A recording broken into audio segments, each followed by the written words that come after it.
বাংলাদেশের এরকম একটা ক্রান্তিকালে আমরা যখন কোথাও বের হতে পারছি না, তখন আপনারা এই বিশ্ববিদ্যালয়ের এই স্পেসটাকে রিক্লেম করেছেন। এটা আমাদের ক্যাম্পাস, এটা আমাদের জায়গা। এই ক্যাম্পাসে পুলিশ, বিজিবি, র্যাব আমরা চাই না। এই ক্যাম্পাসে কোনো সশস্ত্র বাহিনী আমরা চাই না। আজকে আমাদের এই শিক্ষক সমাবেশ থেকে আমরা পরিষ্কার বলতে চাই, বিভিন্ন ক্যাম্পাসে বিভিন্ন ভাবে শিক্ষকদেরকে লাঞ্ছনা করা হচ্ছে, তাদের বাড়ির সামনে ককটেল ফাটানো হচ্ছে, তাদেরকে রাস্তায় পুলিশ লাঞ্ছনা করছে। এই ভয়ঙ্কর জায়গা থেকে বিশ্ববিদ্যালয়গুলো প্রশাসনকে অনুরোধ করব সরে আসতে, তা না হলে আপনাদেরকেই সরে যেতে হবে।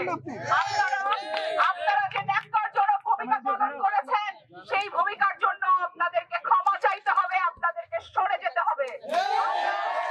আমরা মনে করি আমাদের শিক্ষার্থীরা আমাদের সন্তান, সেই শিক্ষার্থীদের রক্ত সামনে রেখে আমরা আর কোনোভাবেই এই দাবি থেকে পিছু হটবো না। আন্দোলনের দাবি মেনে নিতে হবে। জুলাই হত্যাকাণ্ডের সমস্ত নিহত আহতদের প্রতিটি ঘটনার সুষ্ঠু তদন্ত এবং বিচার করতে হবে। আপনাদের তদন্তকারী সংস্থার উপরে আমাদের কোনো ভরসা নেই। জাতিসংঘের মাধ্যমে এই তদন্ত এবং বিচার ব্যবস্থা করতে হবে। আমরা বলবো প্রতিটি গোটা রক্তের হিসাব নিতে হবে। আমরা মনে রাখতে চাই, তার প্রতিটি মানুষের দায়িত্ব এখন প্রতিটি আহত, প্রতিটি অ্যারেস্টেড হওয়া মানুষের, প্রতিটি নিহত মানুষের তথ্য আপনারা সবাই জোগাড় করবেন এবং সেই তথ্য আমাদের জাতীয় গণতদন্ত কমিশনকে দেবেন। আমরা আজকে শিক্ষার্থীদের যে দাবিগুলো আছে, সেই প্রতিটি দাবির পক্ষে আমাদের সংহতি ব্যক্ত করি এবং আমরা চাই শিক্ষার্থী আন্দোলনকারীদের দাবিগুলো এখনই মেনে নিতে হবে। 6 সমন্বয়ককে ডিবি অফিস থেকে ছেড়ে দিতে হবে এবং তাদের নিরাপত্তা সরকারকে এবং রাষ্ট্রকে দিতে হবে, ঠিক যেমন ভাবে আমাদের নিরাপত্তাও সরকারকে এবং রাষ্ট্রকে দিতে হবে।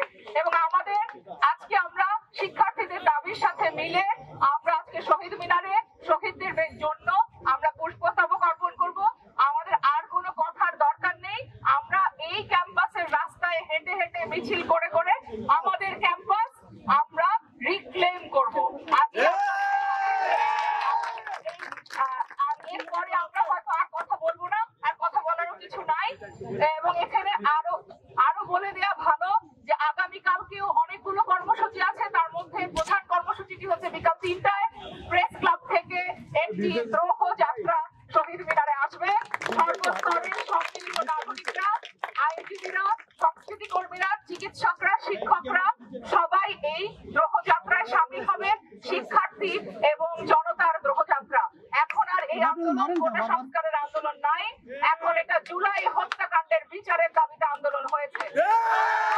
আর কথা বাড়াবো না, আমরা এখন আর স্লোগান না দিয়ে মৌনভাবে মিছিল করে আমরা শহীদ মিনারে যাব। শহীদের বেদিতে